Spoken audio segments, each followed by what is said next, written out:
दोस्तों, आपका स्वागत है आपके अपने यूट्यूब चैनल जीके जीएस पर। आज हम लेके आए हैं रेलवे एग्ज़ाम 2026 का पार्ट नंबर 3 जो साइंस के क्वेश्चन है, यानी पाचन तंत्र के टॉप 50 एमसीक्यू है।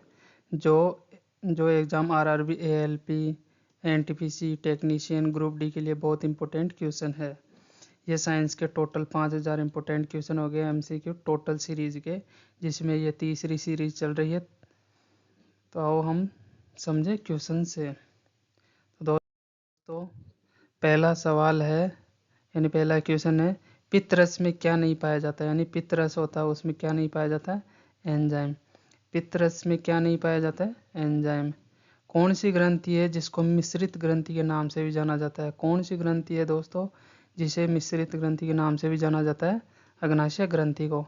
अग्नाशय ग्रंथि को मिश्रित ग्रंथि के नाम से भी जाना जाता है, क्योंकि ये अग्नाशय ग्रंथि है वो बहिस्रावी ग्रंथि और अंतःस्रावी दोनों ग्रंथि है। यानी बहिस्रावी ग्रंथि भी है और अंतःस्रावी ग्रंथि भी है अग्नाशय ग्रंथि, इसलिए इसे मिश्रित ग्रंथि के नाम से जाना जाता है। अग्नाशय ग्रंथि का आकार कैसा? अग्नाशय ग्रंथि का आकार है पत्तीनुमाकार। अग्नाशय ग्रंथि का आकार पत्तीनुमाकार है। जो अग्नाशय ग्रंथि है, अग्नाशय ग्रंथि अग्नाशय ग्रंथि या पेंक्रियाज ग्रंथि की खोज किसने की थी? लेंगर हैंस ने। चलो दोस्तों, अगले सवाल है, एक दिन में अग्नाशय रस का निर्माण कितना होता है? एक दिन में अग्नाशय रस का निर्माण होता है 1 लीटर। अगला सवाल है, अग्नाशय रस को कहाँ पर भेज दिया जाता है? यानी छोटी आंत में। दोस्तों, ये सभी क्वेश्चन रेलवे के लिए बहुत इंपॉर्टेंट क्वेश्चन है। अगला सवाल है, अग्नाशय रस में कितने एंजाइम पाए जाते हैं? अग्नाशय रस में एंजाइम पाए जाते हैं 3। अग्नाशय रस में 3 एंजाइम पाए जाते हैं। अग्नाशय रस में कौन कौन से 3 एंजाइम पाए जाते हैं, हम उनकी बात करते हैं। एक है एमाइलेज, एक है लाइपेज और एक है ट्रिप्सिन एंजाइम, जो अग्नाशय रस में पाए जाते हैं। यह सभी क्वेश्चन इंपॉर्टेंट है एग्जाम की दृष्टि से। अब जो स्टार्च है यानी कार्बोहाइड्रेट है, उसको माल्टोज में कौन बदलता है? एमाइलेज। यानी एमाइलेज की उपस्थिति में ही स्टार्च माल्टोज में बदलता है। इसी प्रकार जो लिपिड है वो वसीय अम्ल में बदलता है, किसकी उपस्थिति में? लाइपेज की उपस्थिति में।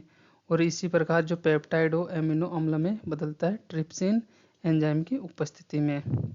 अगला सवाल, कौन सा रस पूर्ण पाचक रस है? ये अग्नाशय रस। जो अग्नाशय रस है वो एक पूर्ण पाचक रस है। पेट का भोजन किस प्रकार का है? पेट का भोजन अम्लीय होता है। जब हम पेट में भोजन जाता है वो पेट में जाकर अम्लीय हो जाता है, क्योंकि वहाँ पर एक HCl नामक अम्ल पाया जाता है, इसलिए अम्लीय हो जाता है। अग्नाशय रस किस विलयन में काम करते हैं? अग्नाशय रस क्षारीय विलयन में काम करते हैं। अग्नाशय रस क्षारीय विलयन में काम करते हैं। अगला क्वेश्चन है, भोजन को छोटी आंत में क्षारीय बनाने के लिए किसका उपयोग होता है? पित्त रस का। यानी भोजन को छोटी आंत में क्षारीय बनाने के लिए किसका उपयोग होता है दोस्तों? पित्त रस का। दोस्तों, छोटी आंत को क्या कहा जाता है? शुद्रांत। यानी अगर क्वेश्चन छोटी आंत को क्या कहा जाता है? शुद्रांत। छोटी आंत में कितने एंजाइम पाए जाते हैं? छोटी आंत में 3 एंजाइम पाए जाते हैं। छोटी आंत में कौन कौन से एंजाइम पाए जाते हैं? माल्टेज, सुक्रेज और लैक्टेज। यानी छोटी आंत में 3 एंजाइम पाए जाते हैं, जो माल्टेज, सुक्रेज और लैक्टेज है। भोजन का पूर्ण पाचन कहाँ पर होता है? भोजन का पूर्ण पाचन छोटी आंत में होता है। चलो दोस्तों, अगले क्वेश्चन है जो बहुत इंपॉर्टेंट क्वेश्चन है एग्जाम की दृष्टि से। जैसे माल्टोज है, माल्टोज को ग्लूकोज प्लस ग्लूकोज, ये लास्ट स्टेज है। जो माल्टोज को ग्लूकोज प्लस ग्लूकोज में कौन तोड़ता है? माल्टेज नामक एंजाइम। और सुक्रोज को ग्लूकोज और फ्रुक्टोज में कौन तोड़ता है? सुक्रेज नामक एंजाइम। और लैक्टोज को ग्लूकोज और गैलेक्टोज में कौन तोड़ता है? लैक्टेज नामक एंजाइम। तो दोस्तों, ये सभी क्वेश्चन बहुत इंपॉर्टेंट है एग्जाम की दृष्टि से। जैसे अगला क्वेश्चन है, छोटी आंत में भोजन। छोटी आंत में जो भोजन है वो छोटी आंत में भोजन के अवशोषण के लिए क्या पाए जाते हैं? विलाई या दीर्घरोम या रसांकुर। जो छोटी आंत होती है उसमें, यानी जो छोटी आंत होती है उसमें भोजन के अवशोषण के लिए विलाई, दीर्घरोम या रसांकुर पाए जाते हैं। बड़ी आंत को क्या कहा जाता है? बड़ी आंत को बृहदान्त्र कहा जाता है। अगला सवाल दोस्तों, जो बड़ी आंत है, बड़ी आंत की लंबाई कितनी है? बड़ी आंत की लंबाई है 1.5 मीटर और चौड़ाई 3 इंची। यानी बड़ी आंत की लंबाई 1.5 मीटर है और चौड़ाई 3 इंची, यानी व्यास है चौड़ाई का। और बड़ी आंत का जो पहला भाग है, जो सीकम है, यानी छोटी आंत और बड़ी आंत का जो जो भाग मिल रहे हैं उस भाग को सीकम कहते हैं। और बड़ी आंत का जो मध्य भाग है उस भाग को कोलोन बोलते हैं। बड़ी आंत का जो लास्ट भाग है, बड़ी आंत का जो लास्ट भाग, उस भाग को क्या कहते हैं? मलाशय या गुद्दा। जहाँ से अपशिष्ट बाहर निकाल दिया जाता है उस भाग को मलाशय या गुद्दा कहते हैं। जो अपेंडिक्स होती है वो क्या होती है दोस्तों? ये एक अवशेषीय अंग होती है। ये कहाँ पाई जाती है अपेंडिक्स? जो बड़ी आंत है, बड़ी आंत का जो सीकम भाग है वहाँ पर ये अपेंडिक्स नामक एक अवशेषीय अंग पाई जाती है। अपेंडिक्स कहाँ पाई जाती है? अपेंडिक्स पाई जाती है दोस्तों बड़ी आंत के सीकम भाग के पास है। जानवरों में भोजन का जो आंशिक पाचन होता है वो कहाँ पर होता है? जानवरों में भोजन का आंशिक पाचन कहाँ पर होता है? रुमेन में, रुमेन नामक जगह। रुमेन को क्या कहते हैं?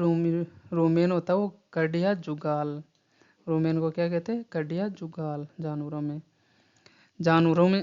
जानवरों में आमाशय का सबसे बड़ा भाग कौन सा होता है? जानवरों में आमाशय का सबसे बड़ा भाग होता है रुमेन। रुमेन होता है जानवरों में आमाशय का सबसे बड़ा भाग रुमेन होता है दोस्तों। जानवरों में जो सेलुलोज नामक जो एंजाइम वो तत्व पाया जाता है, नहीं सॉरी, जानवरों में जो सेलुलोज पाया जाता है उसको पचाने के लिए एक थैली पाई जाती है जानवरों में। उस थैली में बैक्टीरिया पाए जाते हैं। तो उस थैली का नाम क्या है? उस थैली का नाम है सीकम या अंधनाल बोलते हैं उस थैली को सीकम या अंधनाल बोलते हैं दोस्तों। तो दोस्तों ये सभी क्वेश्चन एग्जाम की दृष्टि से बहुत इंपॉर्टेंट क्वेश्चन है।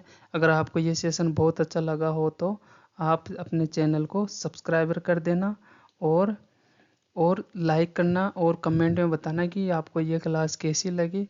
और ऐसे ही क्लास दोस्तों रोज़ आएगी, डेली आएगी, जैसे पार्ट 1, पार्ट 2, पार्ट 3, ऐसे साइंस के हर टॉपिक के क्वेश्चन आएंगे जो एग्ज़ाम की दृष्टि से बहुत क्वेश्चन है। तो दोस्तों इस चैनल को सब्सक्राइब कर देना। Thank you.